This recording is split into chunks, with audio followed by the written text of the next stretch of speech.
they have like this group chat at night. And I've heard that, sometimes this group chat goes for hours and most of them are involved. And to me, like, that's the pure example of like missing, like the FOMO.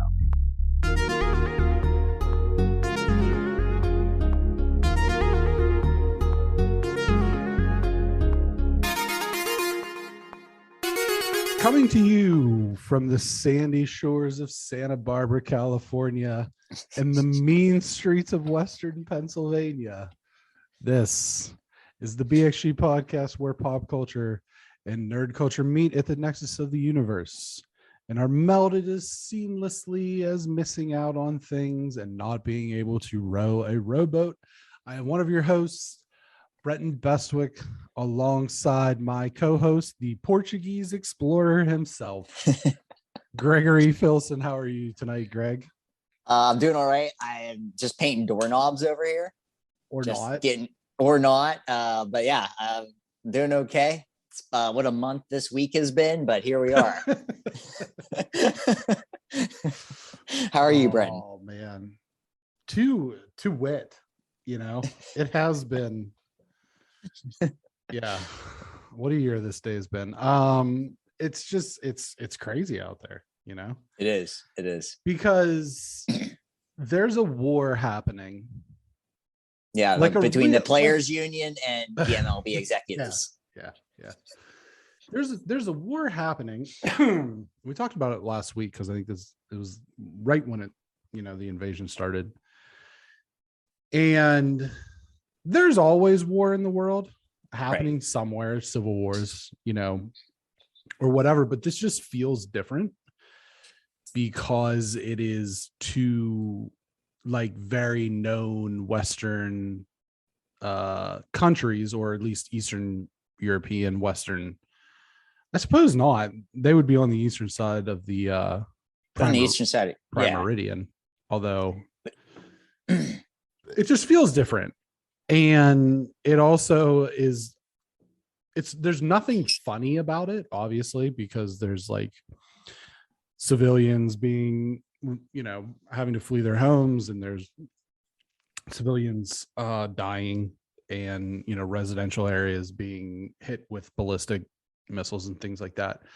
But there's an underlying comedy to it, to me, because when you have people, certain celebrities on their Instagram accounts or whatever in their stories, where it's like, here, prayers for Ukraine, buy my makeup, here's my tits.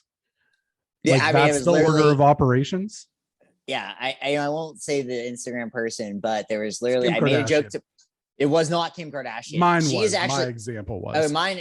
She is the least offensive of any of these people that have done this, as far as I'm concerned. I felt like hers was pretty out of touch, but that's just me. It was out of touch, but like, I literally was joking with my mom about this, saying like, I know I'm going to see an Instagram model paint her bag with her lipstick saying something about Ukraine, and then the next thing will be a Valentino bag that she's carrying on. So I say that jokingly, and then this person that I follow on Instagram literally did the exact thing that I said. Yeah. She painted something with lipstick on her bag, and then her next post on her Instagram story was like, oh, I've just signed with Valentino. And I'm like, You could not be further from this situation. And it drives me nuts. Yeah. I just, I even like regular people, Oh yeah. If you're not giving any of your like time, money, or resources to this, then seriously, don't even talk about it. It's literally the same thing as saying thoughts and prayers. 100%. And that's ridiculous. So, and if you want to hear a really good bit about that, there's a really good Anthony Jeselnik bit about thoughts and prayers. It's a little dark, as most of his comedy is, but alas, we do have a show tonight that also covers somewhat out of touch. We open with Ukraine and are eventually going to talk about Top Chef. So maybe we're out of touch too. I'm okay with that though. Like, I never said anything about being in touch with this. I'm not in touch with all. I understand the biggest problem. There's two problems I'll just get into: the celebrity saying this, and the fact that this stuff is happening in Africa every single day, and nobody gives Yeah. Nobody gives a crap because they're Well, not white people who speak English. And that's Right. honestly why it is. And it makes me angry. And as a Yeah. white person who speaks English, I understand that's happening in Africa, but nobody cares. And that's why I get mad. I'm not going to get too, I know what, this is not the platform for me to get mad about that, but that's why I get mad about these things. Right. Well, and there's, there are concentration camps in China Yes. with Uyghur Muslims and, awful humanitarian situations. So, but catch our political show. Right. Yeah. Yeah. Catch our political show. Fuck you. The second Disney. Tuesday. Yeah. The second Tuesday of every week. Yeah. Yeah. Those amusing. But it is one of those things that it's like, I feel like we have to at least touch on it a little bit. It's not we have pop to, I think culture, you have to talk but about it is part of what's going on right now. It is the culture. Yeah. Yeah. So there's that. But we wish all the best. It's a terrible situation, and we wish that there's a resolution sooner rather than later. And all those things, all the people who are being affected by this, not only on the Ukrainian side too, but there's also been something like, I don't know, 6,000 or 7,000 protesters in Russia that have been jailed. Yeah. Their situation is, to me, just a tier below China, excuse me. Yeah. Because you had something, I think it was like a month ago or a couple of weeks ago before all this shook out. You had a kid who was I think a Twitch streamer, who was a Russian streamer, and he got jailed for 5 years for blowing up a Russian historical building in Minecraft. Yep. So Russia. Comrade yep. Comrade Gregory. So we have a show tonight in which we will elude the trappings of the political realm here, and talk about some Pussy Riot's here tonight. Just to add in there, Pussy Riot's here tonight. Do you know Pussy Riot the band? I'm not familiar. Oh no, it's a Russian band. Okay. Yeah, they're political protesters. They're called Pussy Riot. So I just want to add that they're here tonight. Yeah, we haven't had after show. Haven't had a musical guest. Yeah, in a while. We had to get one on. Yeah. Right. I think Blue Oyster Cult is opening for them. Don't fear the Reaper. We have a show in which we're going to talk about some other serious stuff, some psychological things, and then we have a review, Road to the Oscars review of CODA, and we're going to talk about The Amazing Race final 2 legs, including the finale. But in the meantime, you can always catch us over on our social media, Facebook.com/BXG Podcast, Instagram @BXG Podcast, @GTFills @Y2B, Twitter @BXG Podcast, @GTFilson @Y2B. Over on our YouTube channel, movie reviews, TV reviews. There is a review of Uncharted, a review of Nightmare Alley, a review of Peacemaker season 1, which we did. Excellent show. But tonight we're going to talk about something that I think is somewhat sandwiched between Spider-Man No Way Home and then obviously this weekend with the Batman, but also somewhat in the video game realm, because recently we had Horizon Forbidden West, and then as of last week we had Elden Ring and some other Sifu and some other games release, all kind of bunched up. And the reality of it is that there is only so much time, there's only so much resources, and people have a general desire to be quote unquote part of the conversation. And what that is it's a growing sort of like psychological anxiety symptom called FOMO, as we have it behind us here, FOMO. which stands for the fear of missing out. And this is from the internet, so it clearly can be trusted.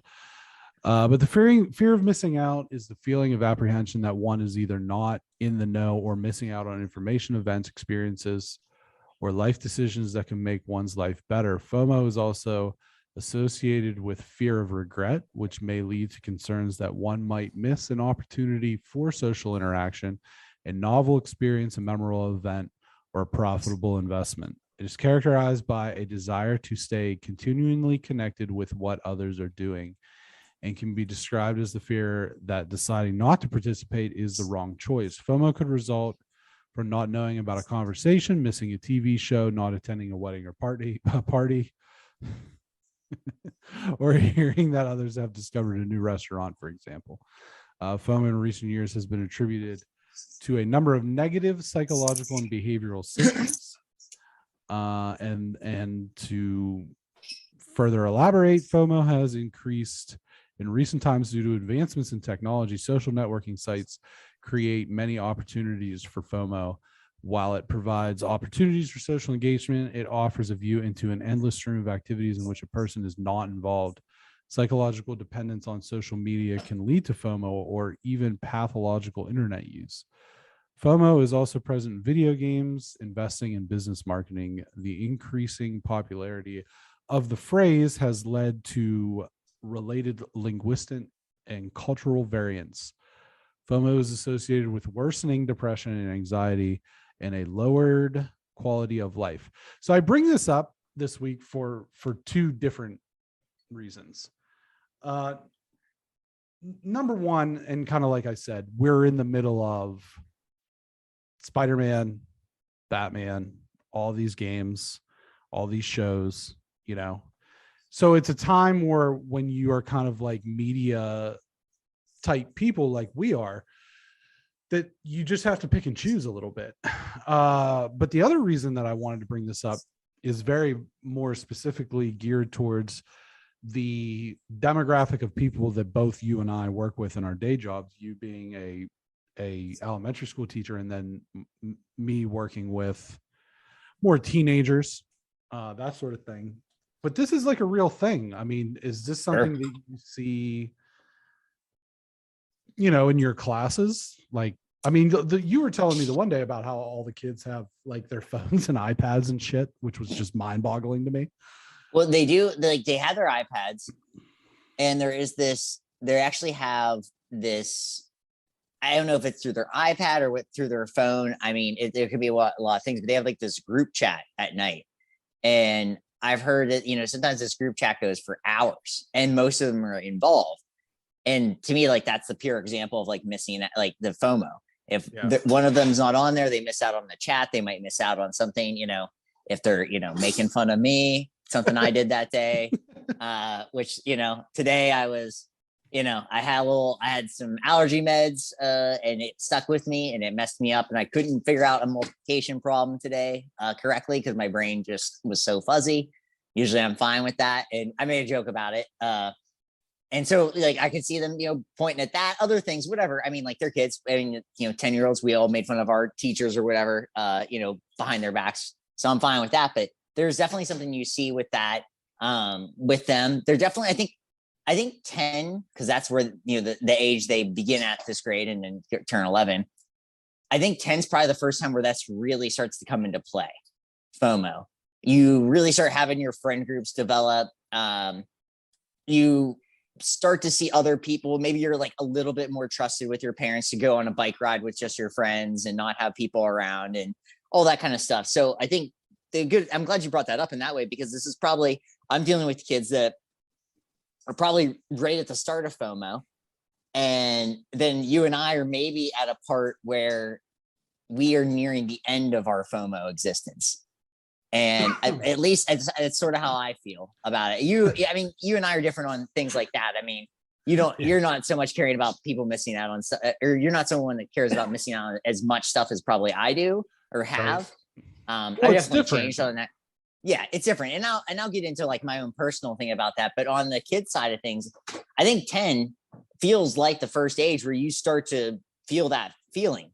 And whether you realize, you probably don't even realize it or not. It's just one of those things that you're like, oh, well, I missed the group chat tonight because I was playing baseball, or I need to play baseball because I don't want to, all these different little things. Right. With teenagers, I'm sure that is just elevated tenfold, 100-fold. I've wondered about this more recently. If this kind of started with our generation, what I mean by that is I remember specifically in times in my life as a teenager where it was a beautiful day and I should be outside shooting hoops or, riding my bike to see a friend or whatever. And I was inside on Instant Messenger because you didn't want to miss the opportunity because this is the thing with this is it's like the endorphin hit. You know what I mean? Oh yeah. Like when you get that like on Twitter, you get that like on Instagram or whatever. And it was kind of the same thing with us where it was like, the girl you had a crush on, you heard that door open on the Instant Messenger and it was like, get it. Time. Yeah. Yep. You know what I mean? So I wonder if it did to a degree kind of start, or maybe, it's always probably been a thing, but I do think the more interconnected we are to everything, it does intensify this because the more the more it's going to happen. So, right. And it's funny because you said like, we feel this differently and it is different because like right now I'm in a Discord with like a bunch of guys that I went to high school with. It's mostly like gamer stuff. You know what I mean? And literally everybody but me is playing Elden Ring in this Discord, and I'm playing Horizon, and it's like a joke basically amongst these guys. But there's part of me that's like, well, Elden Ring is like a Metacritic 97, and it's like the supposedly like the 5th best game of all time. Am I missing out on something? You know what I mean?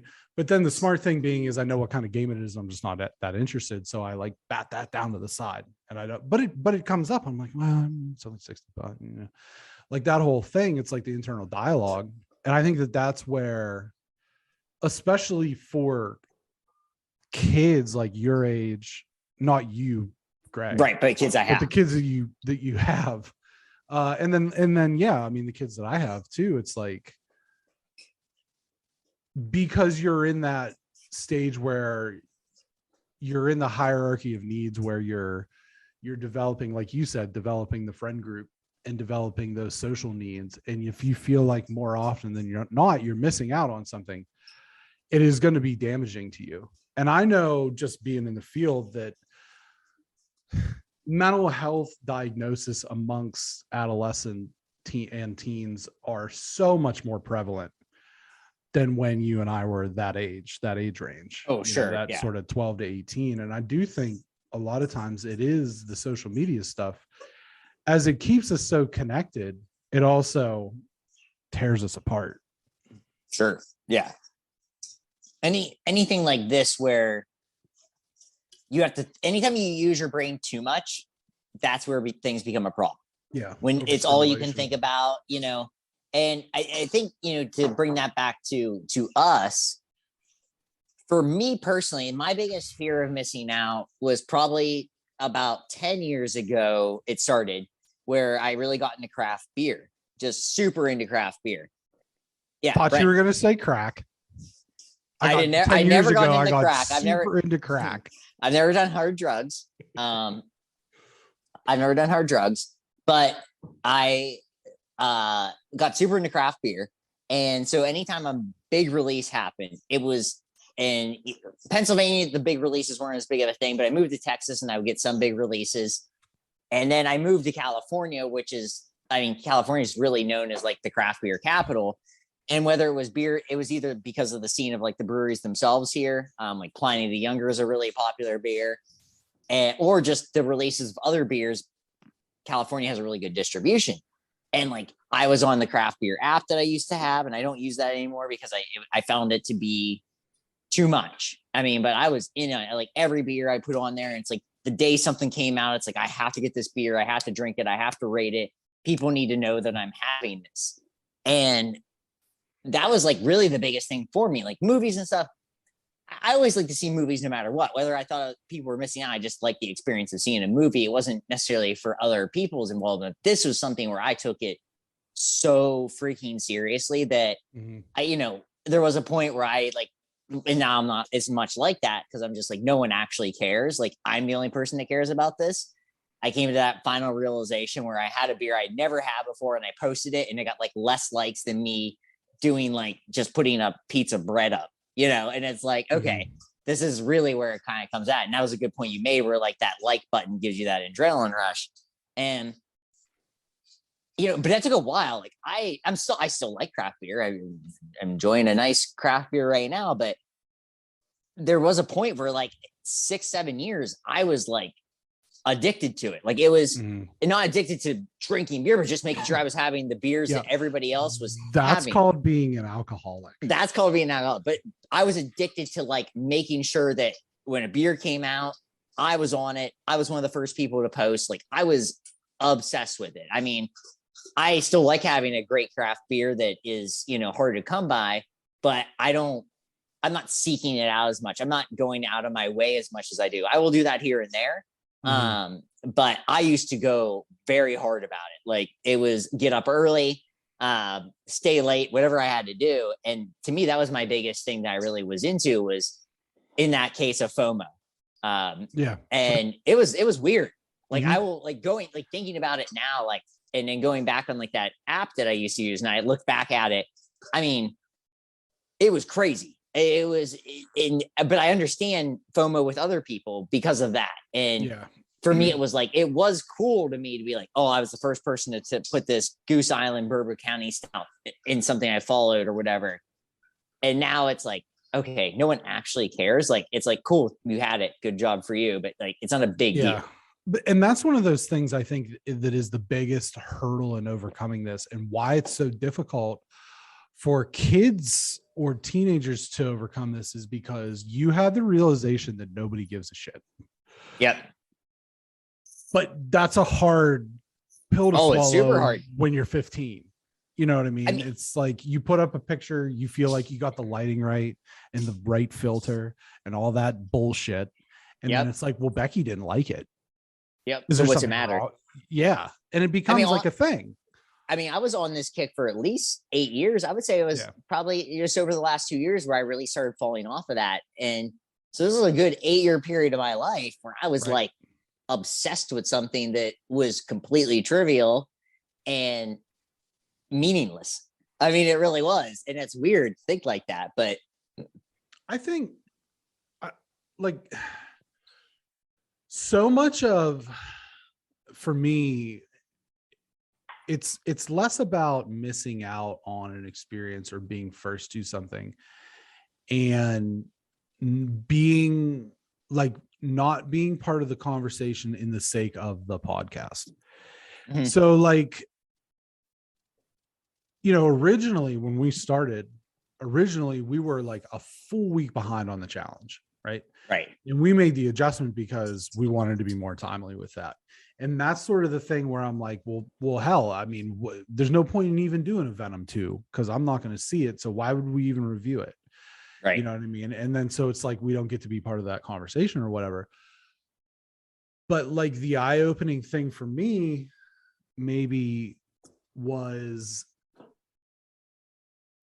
there's so many eyes on things immediately, like in the first week or whatever. And I think sometimes people are waiting for the dust to settle on things before they look into it. And I think that what we ended up doing with Peacemaker was a really good example of that, where we just said, you know what, we already have so much stuff. They release the show on the day we record. We already barely have time to watch the things that we need to watch to be ready. There's no way we're going to be able to factor in another 45 minutes. Let's just do a season review at the end. And I think what ended up happening was it actually worked out really well, because I think that taking that in as a whole, was a better way to review it. And I almost wonder if our thoughts on Boba Fett would have been different if we would have just taken it in as a season and not episode by episode. But I'm for sure me, it would have been that's different. Yeah. It's like, so that's what it is. It's not like fear of missing out. It's just like, well, I guess it kind of is. It's just different lingo, not being able to be part of the immediate conversation. But sometimes that's a good thing, right? Because people get to things later, I think it's sometimes better because when you do something, the immediate reaction to stuff, it's sometimes skewed. It's like, I mean, when we get to our, our Monday episode with Batman, like that's going to be an immediate reaction, right? Whatever we think of it. I mean, I'm not, whatever, but that's going to be an immediate reaction. It'll be interesting, if we went like 5 years down the road, how we actually felt about the movie now, in that, in 2027. But that's just my thing is, but there's nothing wrong with an immediate reaction. And then there's nothing wrong about thinking about it because things change. We change too. Yeah. So I think that's part of it too, where I think an episode by episode thing is good for anything. Yeah. And then I also think the season long thing is good because one way or the other, you're still getting a reaction. One is just a little bit more thoughtful. One is a little bit more instantaneous. Guttural. Yeah. I will say, just to kind of close this conversation out, that FOMO is not currently a DSM-5 diagnosis. DSM-5 is the guidelines for mental health diagnosis. And obviously, since it has a 5 in it, they update it, fairly regularly. However, it is defined by the Oxford Dictionary. So it's gaining traction. I don't know that it will ever be a true diagnosis, but I do think that it's certainly going to contribute to anxiety, depression. Oh, sure. Yeah. Things like that. And I do think that part of it is something that does, if you are experiencing this and you don't have that moment like Greg kind of described, and I appreciate you sharing that with us. That was very nice of you. Sure. If you are having, and if you're not able to kind of overcome that, like Greg kind of described, see somebody. There's nothing wrong with finding somebody to talk to about stuff like this. And also mine was just a self-realization. Where like one day I posted to go back, and I posted a beer that I was stoked about, and like literally no one liked the post. And I was like, and I remember actually saying this out loud to myself, oh, right, this actually doesn't matter. And I need to quit. I need to quit this as a habit and just enjoy the things that I want to enjoy. Right. Yeah. Getting caught up in whatever you want to call it. The hype. Just getting it's the hype. Yeah. Right. So that's our semi-serious conversation for the week. And I think now's a good time to move on to more lighthearted topics in our road to the Oscar. And this is kind of the same thing, a little bit like trying to keep current with this stuff. I'm not sure when this actually released. If it had a theatrical run. I think it had a theatrical, and then it had. Was it limited? It was. I think it's super limited. And then release date. We have the same background, Brent. August. 2 things. Yeah, look at that. August 13th. So it did have a limited. But this is a review. excuse me, for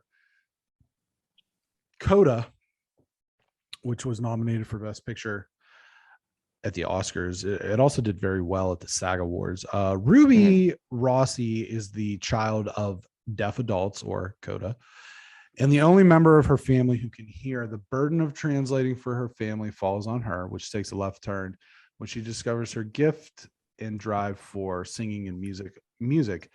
Amelia Jones stars as Ruby, Marley Matlin as Jackie Roski, Oscar-nominated Troy Kotzer as Frank Rossi, Daniel Durant as Leo Rossi, and Eugenio Derbez as Bernardo. Nice. Try to get that right for him. Yeah. Bernardo Villa Lobos. Yes. I butchered that That happens. like just a meat market butcher, just hacked it apart. Like a birra in his hometown of Mexico, in his home country of Mexico. Right. I can't roll my R's. I'd be too powerful. No, I'd be too powerful. What does that mean? I can't do it. It just I would not stop if I could roll my R's. Keep that in mind. Yeah. So what did you? This is an Apple original, I think. Yeah. What did you think about this film? Okay, so at the very beginning, I sent you a text. I was like, I really like the beginning of this movie. I really like the middle of this movie, and then the end was a little too hammy for me and didn't work as much as I wanted it to. Really, I wanted it to go a different direction at the end. And you know, are we doing non-spoiler right now? Well, we'll do non-spoiler. Non-spoiler. Okay. So I thought the acting in this movie was superb. I love the subtitles. They just let them do their sign language, no subtitles. So you are just basing it off of their expressions. You didn't have subtitles? No. This was no subtitles on. Yeah. You could choose to have it. You could choose to have it, and it was no subtitles. You didn't watch this movie with no, subtitles. I wanted to watch it the way they wanted you to see it. Are you kidding me? Mm-mm. I don't know how we can have the same review of this movie then. Oh, we'll have the same review. I don't know. So I think we will. I mean, a lot of it's emotion and things like that. Like, sure, you don't and have some of the things are obvious. Yeah, a lot of things are obvious. I mean, Yeah. I still understood. I understood everything back and forth with everyone and what was going on. The biggest problem that I had, and I'm not getting into the spoiler, was just the way that the movie ended up. Sure. I really liked everything. I love the emotion. Like, for me, not watching with subtitles was cool. I know a little bit of sign language just based on I had a friend that actually is she has hearing implants, and she taught me some. Sure. And so like I knew a little bit of that, and then sometimes I would have her talk to me like that while she was talking, so I would just pick up on it. I think it's very cool. I would like to actually get fluent in it because I think it would be a very like important thing to get really good at. So I really enjoyed all this. Marlee Matlin is awesome. She was one of the best like people on Seinfeld ever with that. I couldn't place it. I couldn't place the tennis episode, and George had her, read lips. Read lips. Yep. And I couldn't place her until I went back. I love, this is one of those movies where I was like, this, I would say 80% of the way, I'm like, this is at least a 9 for me because I really, really enjoyed everything. And the ending just didn't work for me. It doesn't drop it a significant amount with the ending, but based on what I know, the school that she was trying to get into, Berkeley, the best music school in the country, arguably, that kind of threw me at the end, where what happens. And I'm not going to spoil it now, but sure. So a good movie. I understand why it was nominated because it kind of is at that scheme of like, it fits all that criteria, but to me, not a great movie. Yeah. It probably comes through in some of the scenes as far as, like you said, like the emotion or what's being conveyed. But I do think that being able to understand what they're signing is really important because it goes a long way towards defining the comedy of this movie. Oh, I laughed a lot. This is a very funny movie. It's very funny. Very funny. But it comes down to the comfortability of the family when they're engaging with each other. They're so crude with the things that they're very saying. Crude. They're very crude, and it's very funny the way that it comes out through the sign because people around them don't know and they're saying things. I kind of get what you're saying about the ending per se. I think that is maybe splitting hairs a little bit if you're going the direction I think you are. But overall, very well acted. Her brother, father, and mother, all deaf actors. Troy Kotsur nominated for Best Supporting Actor as her dad. I thought, excellent very He's powerful. amazing in this movie. Yeah, very powerful performance as well. It's a feel good story, and that's why it won't win. It won't win Best Picture. I think he's got a great shot at. I do too. Yeah, at supporting. It won't win Best Picture just because like feel good kind of comedy type things never win. They just don't. No. It's fun for them to be nominated, but they never win.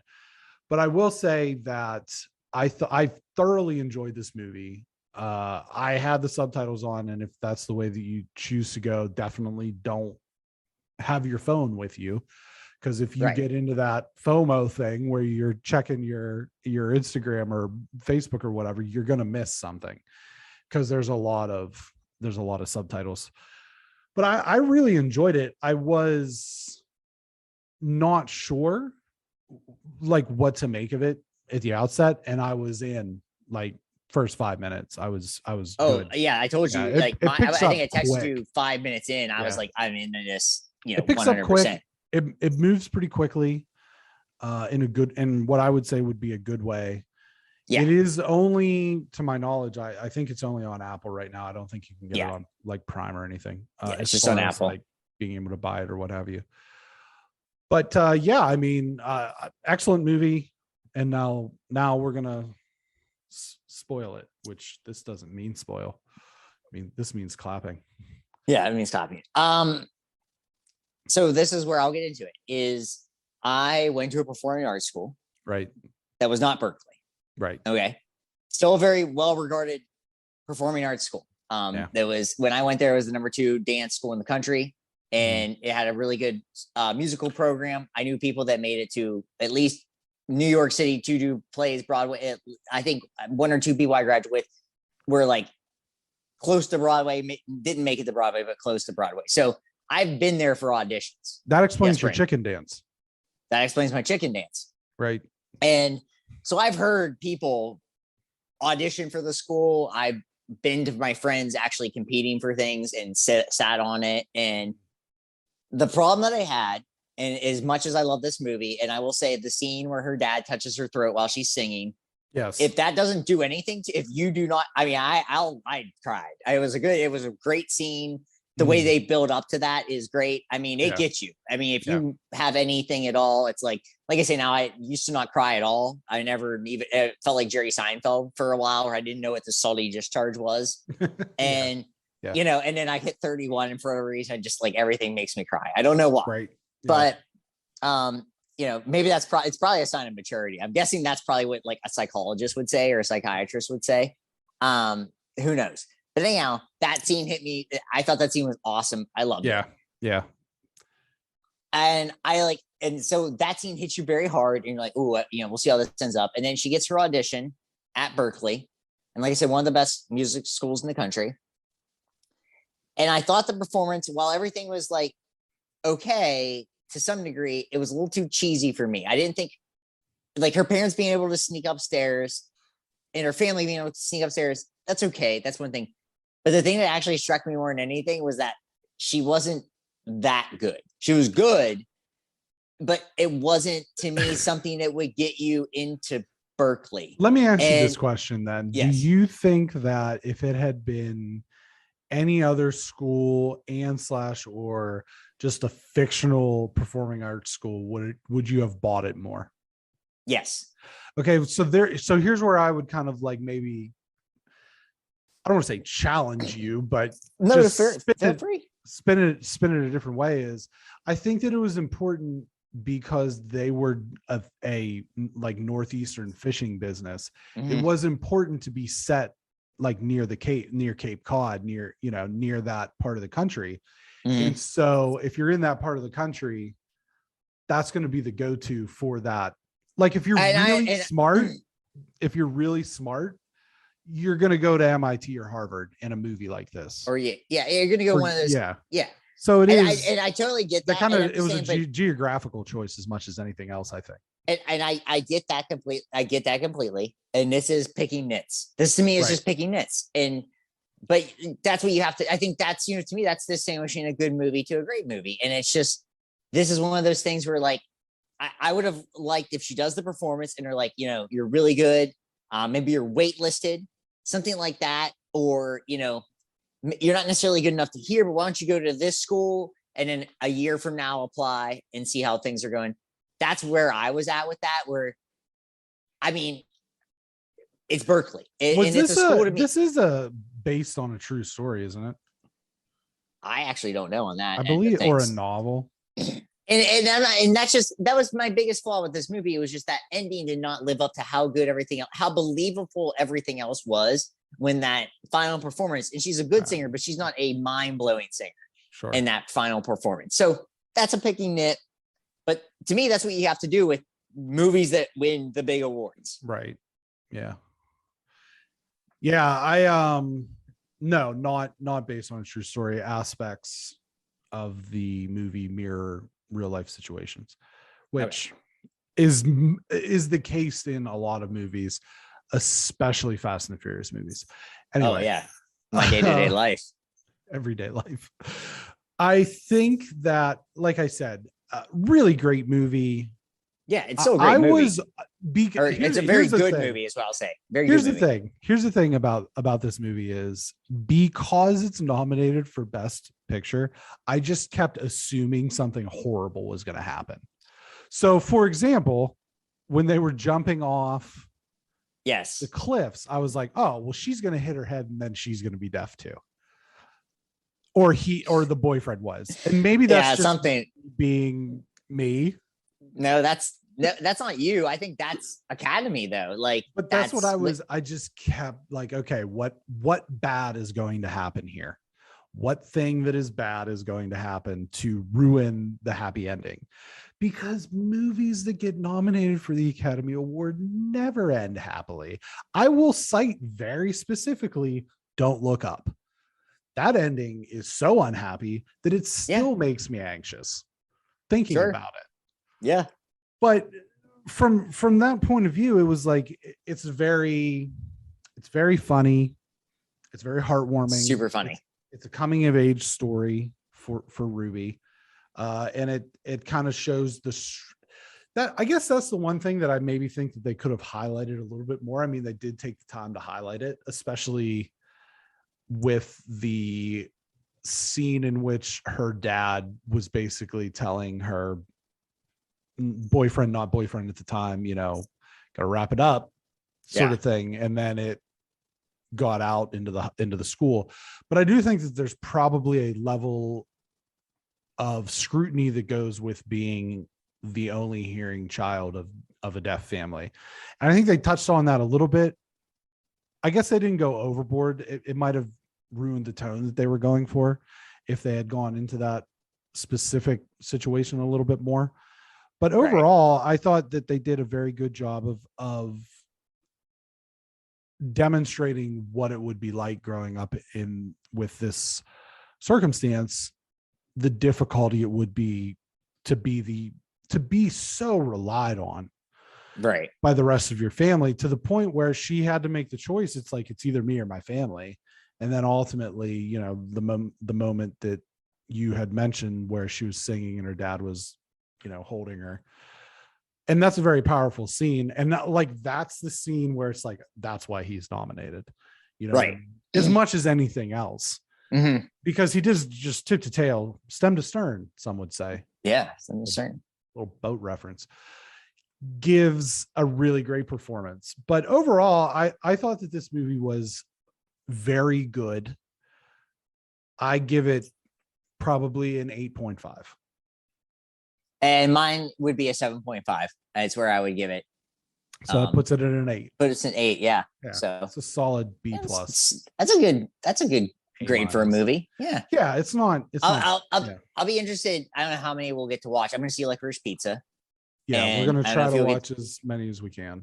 I'll be interested to see where our final grades are for all these, and if it matches Spider-Man No Way Home. We didn't grade Don't Look Up. Which, by the way, did really badly critically. It did 55% on Rotten Tomatoes, I believe. Right. If we're, Well, that's the problem. We had this conversation last week. Obviously, it was kind of our lead conversation. It's it's a reference point for us. Right. Mm-hmm. More so than like the be all end all. It's just kind of nice to have it as a reference point. Right. 55 tomato meter, 78 audience for Don't Look Up.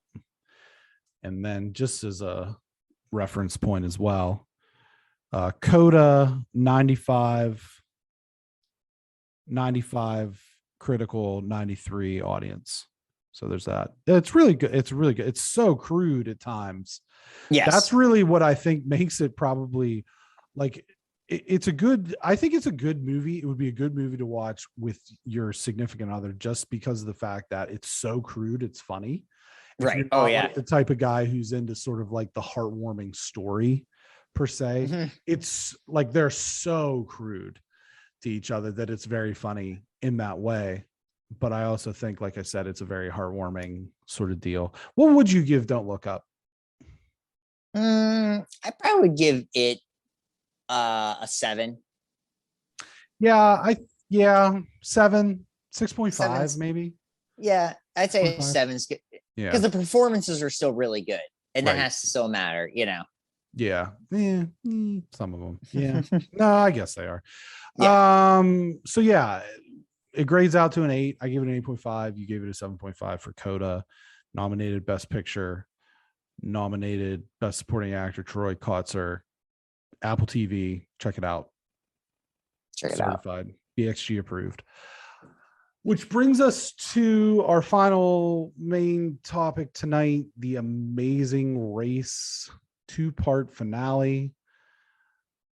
The finale was played out over 2 legs. The first of the legs with the final 4 teams in Portugal. Teams were tasked in the roadblock who wants to go exploring with choosing a rowboat with a Portuguese explorer as its name versus a Portuguese soccer player, or among other things.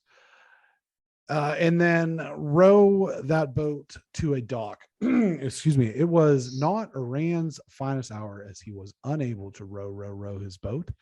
Teams must then, after completing that challenge, replicate a sardine can cover by completing a detailed paint by numbers task on a door. The flight attendants, Raquel and Kayla, depart first with Kim and Penn hot on their heels, as Rusty hilariously lets Iran and Natalia back in by not painting the doorknob of their door. Penn and Raquel square off in a column counting challenge that sees the flight attendants take the win, and Iran and Natalia sadly eliminated. In the final leg, back in Los Angeles, they have to find a padlock combination on an elevator that is coming up and down the buildings that are visible.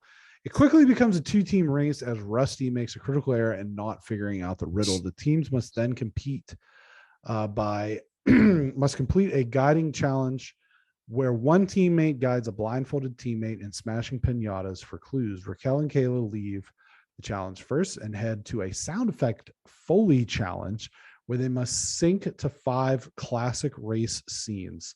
While Kim and Penn close the gap at this challenge significantly, the girls do leave first and arrive at the LA Galaxy Stadium for the dreaded memory test. Kim and Penn arrive shortly after, and Kim's notebook of allegedly horrible drawings allows them to overtake the flight attendants to become the winners of the Amazing Race. Raquel and Kayla come in second. Rusty finishes third, and it's worth knowing that the ongoing fate of the Amazing Race is up in the air as it has not been renewed or canceled at this time. Well, I hope it gets renewed because I do like it. I think, of this, it was 2 hours. It was a quick 2 hours. So this show really is good about pacing. As one thing I really, really like about the show in general. And I assume that's how it just normally is pacing. And Arun with the boat, he's my ride and die bitch. Like, you just know that. Why? Like, I just can't believe Natalia just kept letting him do things where he had to do something that involved moving a vehicle. And it was so weird to me because he's so bad at this, like so bad. And yet we just keep letting it go. And I I didn't understand it. It just didn't work. That just, you knew they were eliminated. I said to myself, the second he got in the boat, I'm like, this isn't going anywhere. Like, I honestly thought he was just going to be stuck there till the end of time. I never thought he was going to figure it out at all. Like, he'd still be there now. I don't know. I feel like someone attached a motor to it or something, because that was rough. Having never watched this show, you said the dreaded memory test. Is that how they end every season? It's like some sort of memory test?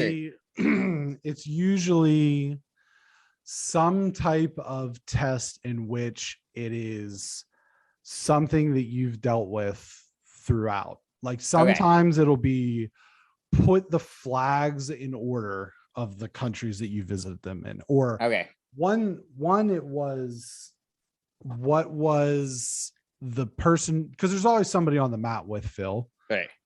And it was like, what did the person on the mat in every country say to you? Like, how did they greet you? It's so fucking obscure most of the time. That's crazy. It's just, it's a killer. It kills teams. They'll get to the end. There was one season where it was a team very much like Rusty at the end, and they were overtaken on the memory challenge by this team who had just kind of hung out the whole time. They never won a leg. They just never finished in last. And then on the memory challenge, it was like, oh, we've been taking notes the entire time. And they had like a notebook that was like this thick. And then they raged it. They raged, and they were able to pull out the win. And that was the only leg of the race that they won, but it was the most important race, so yeah, that was that. I will say that, like, the really wild part about it was, I felt like if Oran had picked the proper boat first, even with his inability to row it correctly, they would have finished in third. Oh, I do too. Because of the doorknob debacle. Yeah, the doorknob debacle was something else. I mean, those kind of things, I'm sure, like any reality show, they embellish how long that actually is, or anything like that. But that went on for at least 20 minutes of TV time. The doorknob thing? The doorknob scene, yeah. Well, the thing about it was, when they showed them side by side, that they had almost completely caught up. Right, yeah. With the painting, because they picked the easiest painting, which was funny to me. They were fourth and picked the one that had the least amount of colors and just straight lines. It was just straight lines, and like, it was intricate, but it was like, it's not that intricate. It's literally just a line. So yeah. So that was that leg. The final, there wasn't any U-turns this season, which I found to be interesting. And there weren't as many detours, and the detours being the challenges where you have to do either one or the other. And then the U-turn factors in, because if you play U-turn on somebody, then they have to go back and do the other side of that detour.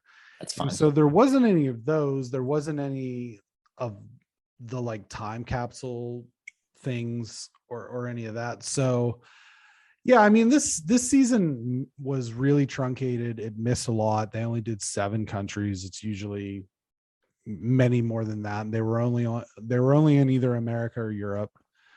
So that was also a factor, because usually they hit up every continent, or they make it to, well, they never go to Antarctica. So I shouldn't say every continent. Darn. But they're usually on 4 or 5. And so it was kind of a bummer, but overall, I was happy to see Kim and Penn win. Me too. Oldest couple to ever win the race. And I would have been fine with Raquel and Kayla, and they almost pulled it out. They almost had it. Yeah.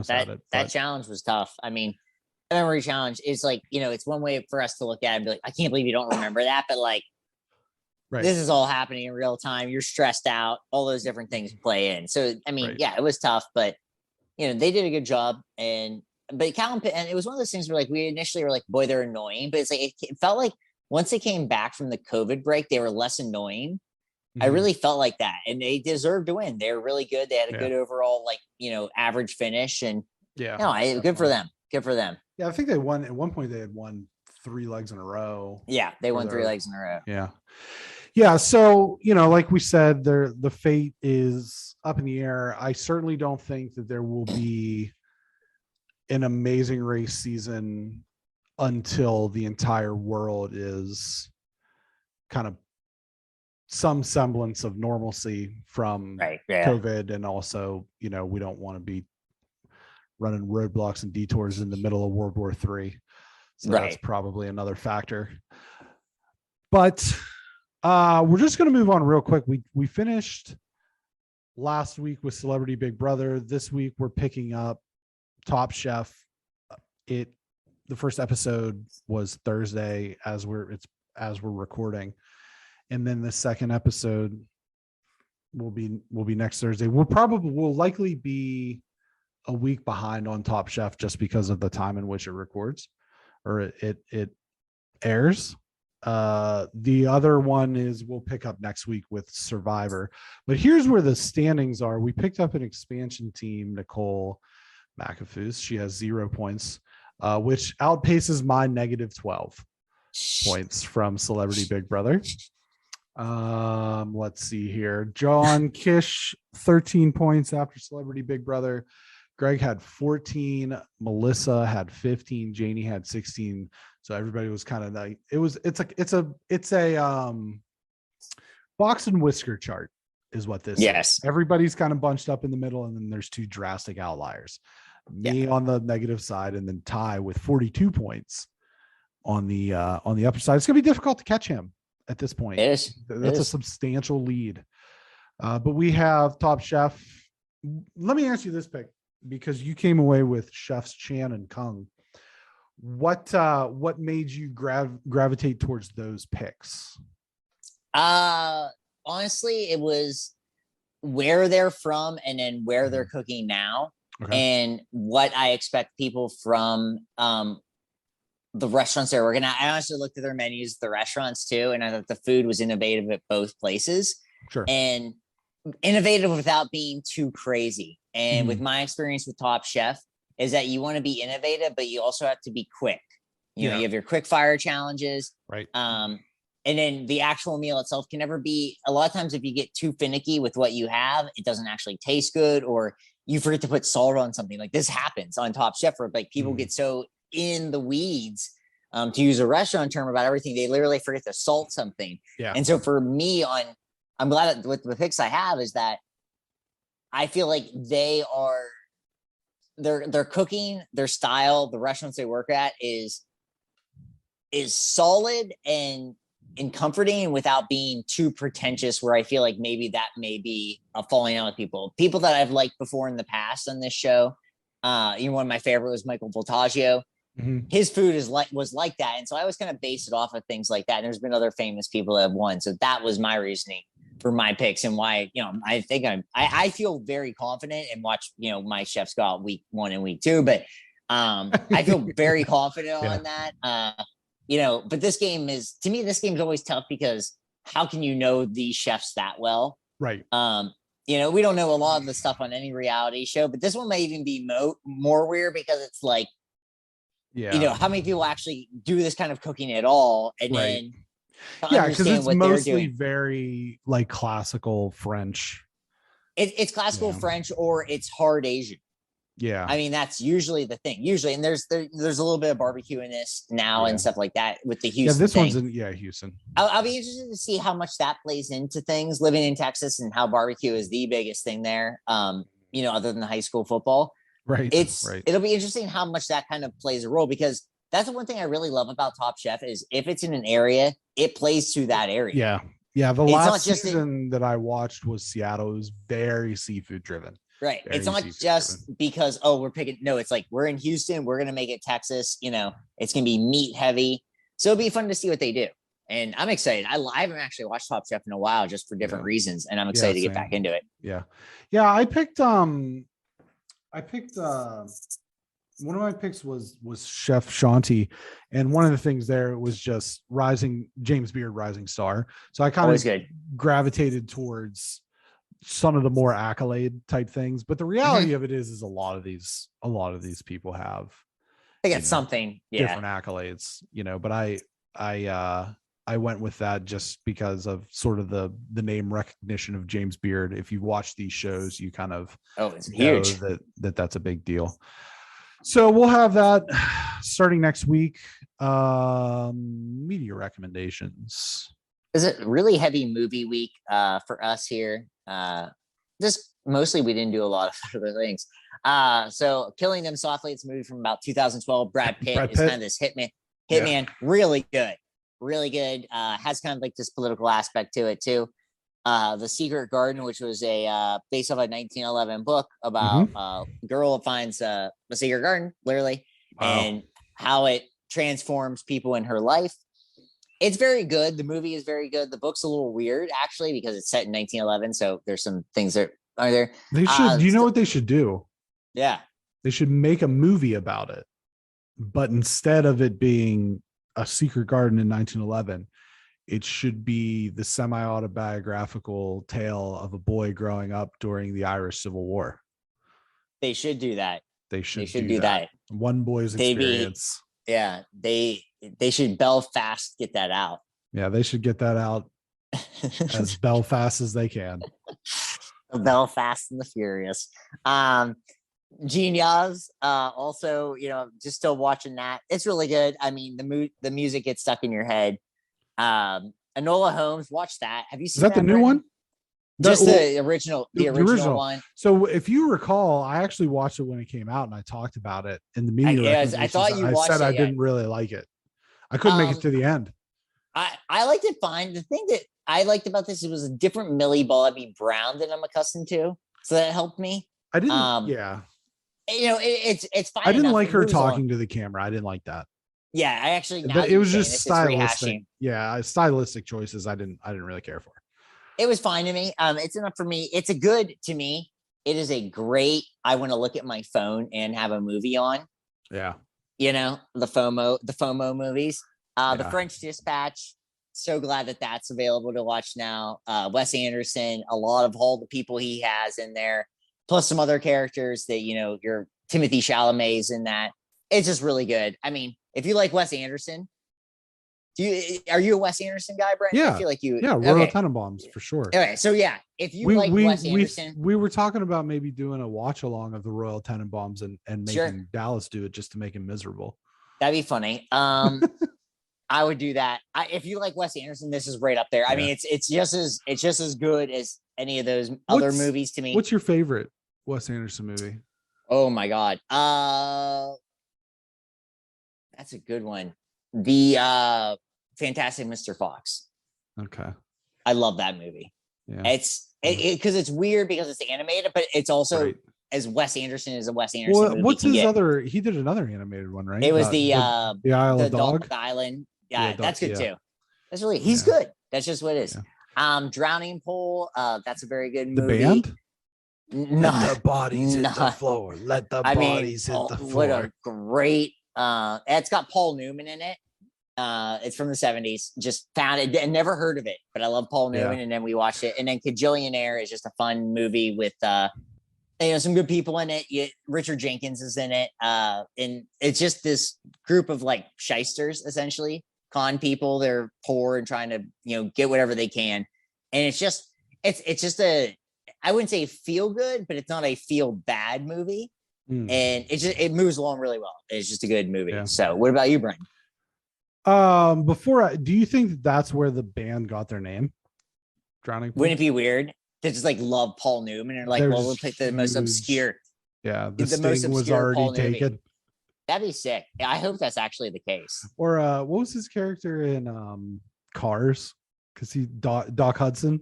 Doc Hudson was already taken, so they went with Drowning Pool. There's Drowning Pool. Oh man, I forgot Drowning Pool was a band. Oh, that's because they only had one song. Okay, yeah, it's true. If you go to also just not my music. If you go to a Drowning Pool concert, it's just like 2,000 people chanting let the body hit the floor for like an hour, and then everybody just goes home.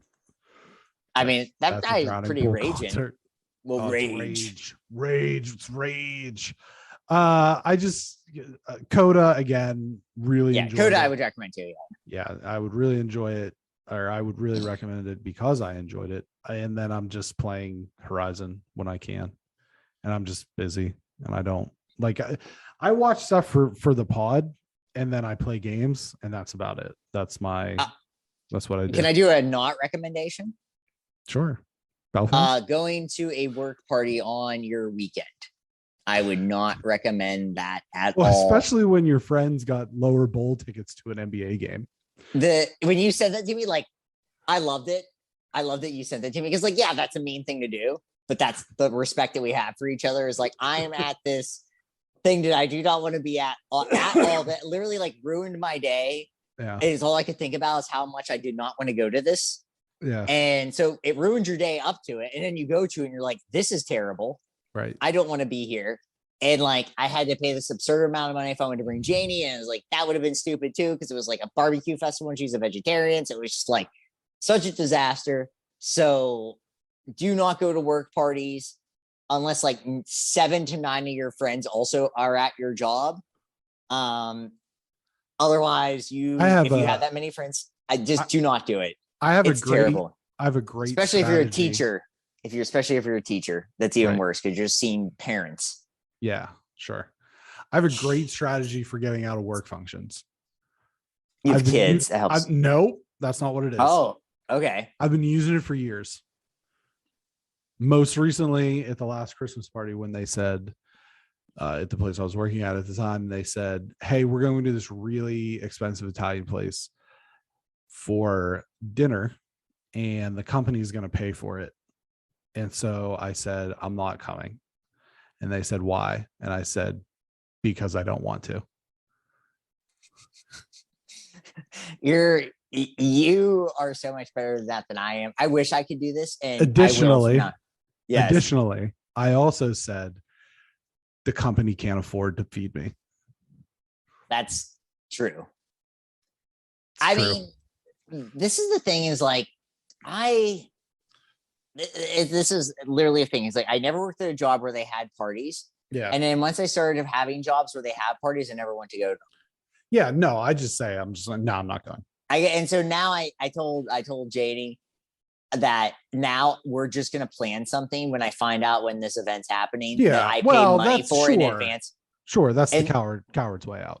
It's I'm a coward all the way through with something like this because I am bitch made when it comes to saying no to things like this, and I'll own it 100%. And I can't say no. I was not even talking about it. I was trying to avoid it at all costs. And then I was brought up about it and I was like, I guess I'll go. And then I went and I had a miserable time, and that's where I'm at. I'm telling you, I just say, I look them in the eyes. I say, I don't want to go. I think what happens, you know what helps you? I don't care. Height and girth. I am little, and nobody's afraid I'm not of short. Me. Yeah. Well, nobody's afraid of you, but you're like the size enough that nobody's afraid of you, but also like you're just intimidating enough. I am not. There's nothing about me that is intimidating, except for like I'm not physically my energy. imposing. My energy might be intimidating. It's something. I'm not physically imposing, but what I will say is I can be a bit mentally imposing when I know one year at the one place I worked at, they said, hey, you have to come to this Christmas party. We're doing this thing for the counties. I said, I'm not going. They said, you have to. And I went like this, fire me. And they said, all right, I guess you're not coming. Maybe I'll have that energy. I mean, it's also my first year at the job, so there's a lot of different factors at hand. I've lost so many jobs just because places close, and I always find another of them. So I got nothing to lose. Yeah, that's great. We've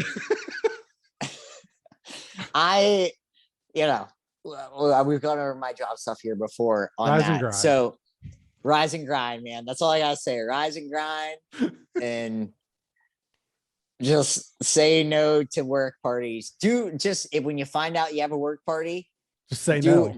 Say no. But if you're a bitch made like me, just plan something and pay in advance.